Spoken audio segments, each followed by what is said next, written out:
Hi folks, Lou here with what I have to call a rumination. Something I've been thinking about. I'm not sure how it quite applies to games, but I find it interesting, so I'm going to tell you about it.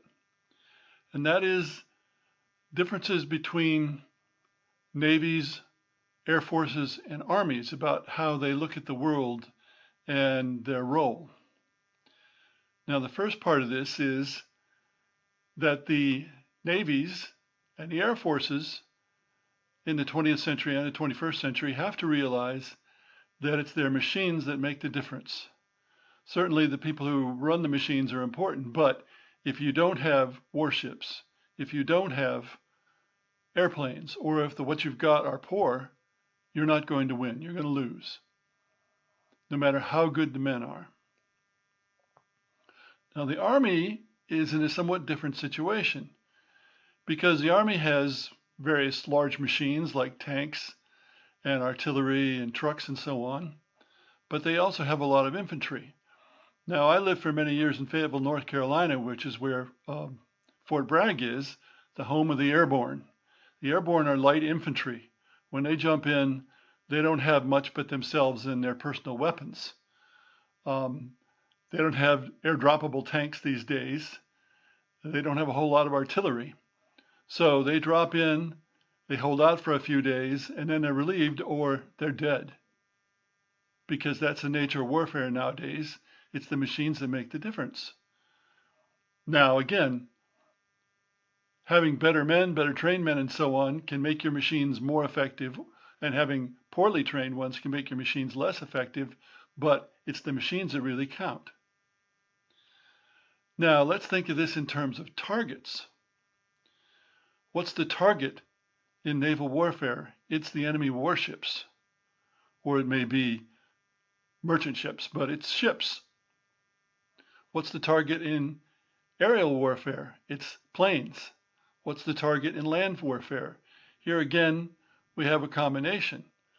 Tanks are important, artillery is important, but the men are important too.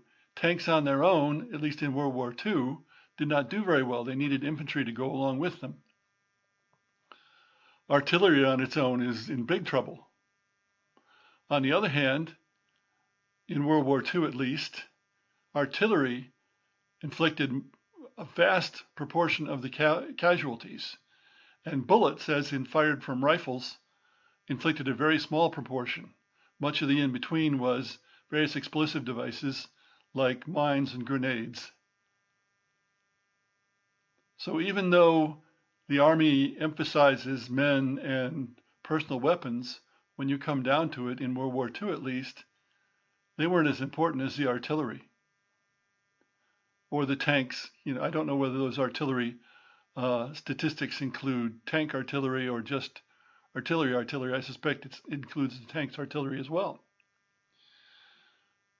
So it's a very different point of view. And it also helps you realize why money is so important, because you've got to pay for those machines. Now, another thing to say here is the Navy's machines are quite large, warships. The Air Force's machines are pretty darn good size, even a fighter. And the Army's machines are quite small. I doubt that the biggest tank is anywhere near the size of a typical fighter plane or interceptor. And that's partly related to survivability, which I've talked about in a different place. Ships can survive more easily than airplanes, and probably tanks survive as easily as the airplanes, but the airplanes have a much longer reach and can do more damage in a short time. Anyway, where does this get us? I'm not sure. So that's it. Thanks for listening.